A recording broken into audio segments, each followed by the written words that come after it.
সাদিক, দ্বিতীয় দিনের মতো কর্মবিরতি চলছে নৌযান শ্রমিকদের। কি অবস্থা দেখছেন সেখানে? সবশেষ খবর জানতে চাইবো।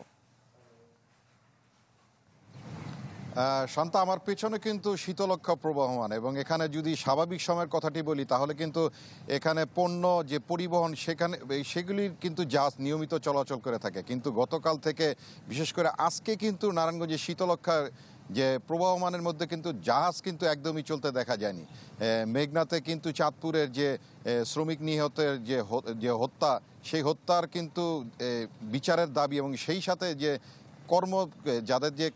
যারা কর্মকর্তা রয়েছেন তারা কিন্তু আসলে যারা শ্রমিক তারা নৌপথে যে নিরাপত্তা সেটির কিন্তু আসলে দাবিতে কিন্তু আজকে সকালেও কিন্তু তারা বিক্ষোভ করেছেন এবং নারায়ণগঞ্জের পাঁচতং ঘাট এলাকা থেকে যে নিতাইগঞ্জ রয়েছে সেখানে কিন্তু তারা বিক্ষোভ প্রদর্শন করেছেন যে হত্যার দাবিতে। এবং তারা যে কথাটি বলছেন যে আসলে তাদের যে নৌপথে যে তাদের কাজ করা যে পরিবেশটি সেটির ব্যাপারে তারা কিন্তু আসলে নিরাপত্তা দাবি করেছেন। এবং বছর শেষের খুশি নগদে হবে বেশি। নগদ পেমেন্টে নির্দিষ্ট ক্যাটাগরির কেনাকাটায় ৩০০ টাকা পর্যন্ত ক্যাশব্যাক।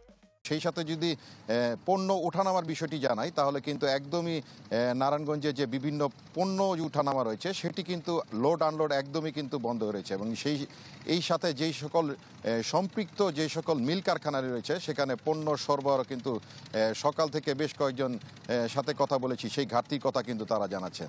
এবং যারা শ্রমিক রয়েছেন তারা আরেকটি বিষয় জানাচ্ছেন যে অতি দ্রুত যেন তাদের এই দাবিটি মানা হয়, কারণ হচ্ছে তাদের মধ্যে অধিকাংশই কিন্তু আসলে জীবিকা নির্বাহ করেন প্রতিদিনের দিনেরটি আর কি। তো সব মিলে বলা যায় যে আসলে শ্রমিকদের দাবি নিরাপদ পরিবেশ বিরাজ করা, এটিতে কিন্তু আসলে তারা জানাচ্ছেন। তো এই হচ্ছে নারায়ণগঞ্জ থেকে সর্বশেষ পরিস্থিতি। ধন্যবাদ আপনাকে। আহসান সাদিক নারায়ণগঞ্জ থেকে যুক্ত হয়েছিলেন আমাদের সাথে।